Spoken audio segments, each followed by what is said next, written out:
Now, hello book lovers and welcome to Book Talk Radio Club. My name is Claire Perkins and today I'm talking to author Susanna Beard. Susanna's debut novel, Dare to Remember, is described as a psychological drama and is receiving some fantastic reviews over on Amazon. Hi Susanna, welcome and thank you for coming on Book Talk Radio Club. Hello, thank you for inviting me. My pleasure. Your book is described as a psychological drama. What does that mean?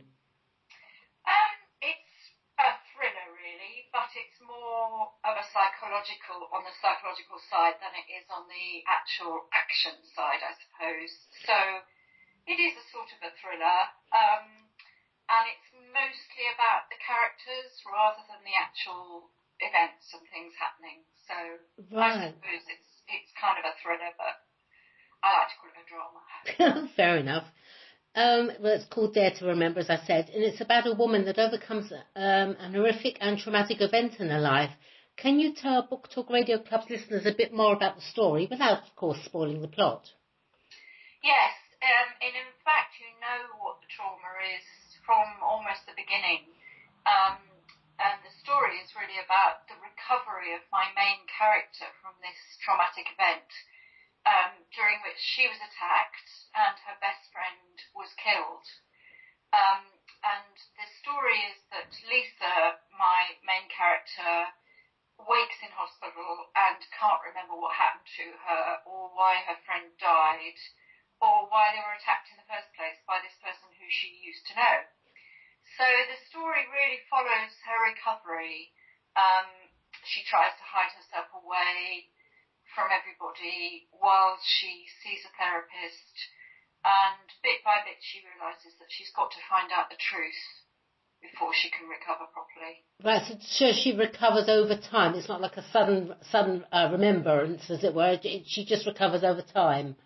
Yeah, she recovers over time. She suffers from post-traumatic stress disorder because of the incident. Right. And she does suffer from flashbacks. So bit by bit, through the flashbacks and the therapy and beginning to understand more about what happened, she does finally remember.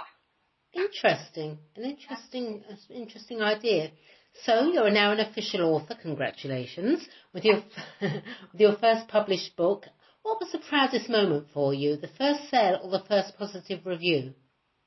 Well, it wasn't either really. It was there were two really proud moments. One was actually being accepted by a publisher. That was the most fantastic feeling. Uh-huh. To have a professional publisher say that they thought your book was worth publishing, that's really, really nice. Absolutely. And the second was actually receiving a printed copy of it, so I had it in my hand.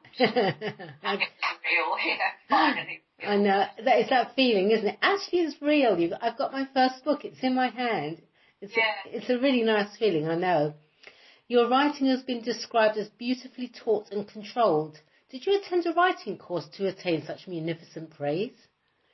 I did indeed. I signed up for a week's course at the Faber Academy in London. Okay. And my tutor happened to be Louise Doughty of Appletree Yard fame. Right. And she really got me going. And then I signed up for the 6-month course with a tutor called Shelley Weiner.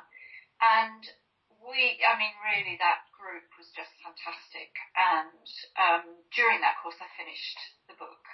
And really that really got me to understand what writing novels was all about. Right. So you finished it within 6 months? Oh no, I probably within 20 months, something like that. Oh, right. Under 2 years. I'd started it before I did the first course. Then I waited till I started the second course and I finished it while I was doing it. So. But you chose to publish via the traditional route rather than self-publish. What was the reason behind that decision? Because so many people today self-publish. Yeah, I think I wanted the credibility, as I say, of having a publisher say that they thought my book was good enough, which, I suppose eventually I might have considered self-publishing, but I wanted to try to find somebody who had the faith in me first. Right. And I, having been in marketing all my life, I really wanted somebody else to do my marketing for me. Oh, fair enough. Even though I'm still involved in it, I wanted to write. So it's great to have a publisher helping who understands the industry. Sure, absolutely. And I understand your day job is in PR and that you promote through writing, everything from websites to wine. So how did you get from websites and wine to writing a psychological drama? Well, throughout my PR career, I've written to order. In other words, people give me a brief, Sure. I ask a few questions, and I write up what they want. And I've always wanted to write creatively. To write a novel has always been an ambition of mine. And I just got to that stage in life when I thought I'd really like to do this now before it's too late. So, and the idea of writing creatively has given me so much freedom. It's just fantastic. It feels like I've been writing all my life, but suddenly I can do it for me and not for somebody else. Yeah, I know, I understand exactly what you mean. You feel like it's something you were meant to do. You were all supposed to do. Absolutely. Yeah. All life, I mean, it's done me proud, really, in terms of a career, writing for other people. But writing for me feels like coming home. Oh, yeah, I understand that totally. That's wonderful. So tell me, Susanna, what was the inspiration behind the title, Dare to Remember? It was actually the third title. Oh, really? The first one I discarded quite early on, and it went through quite a long process, even as far as the publisher, before it changed to Dare to Remember. And I can't tell you what that second one was because it was a spoiler. And my agent hadn't noticed and I hadn't noticed, but the publisher said, we think you should change the title because it's a bit of a spoiler. And I went, you're absolutely right. So then we just brainstormed a few ideas, and we like this one because it's about Lisa, my character, having to remember and having the courage to try and remember what actually happened on that terrible night. It's funny because I do it the other way around. I come up with the title first, and then I end up writing the book taking from the title. It's funny how the writing process, I think, is different for so many different authors. It is, and I think if I did that, I would end up having to change the title anyway because I start with something that isn't what I end up with. So. That's fair enough. So what's next for Susanna Beard? I have finished the first draft of my second novel. Oh, wow. Which I hope is going to be called The Truth Waits. Who knows? It's a giveaway. It's not a giveaway.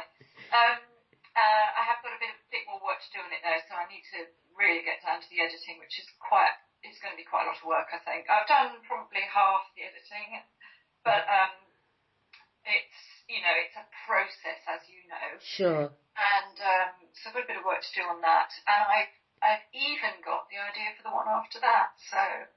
you're on a roll. I'm on a roll, and I hope it carries on. So when do you expect the second one to be published?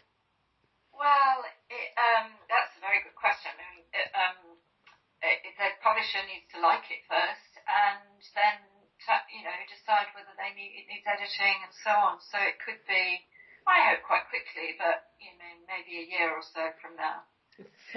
So where can Book Talk Radio listeners purchase your book, Susanna? Well, it's available on Amazon as a paperback or Kindle. It's also throughout the country in WH Smith stores and selected independent stores, including Blackwell's and so on. Fantastic.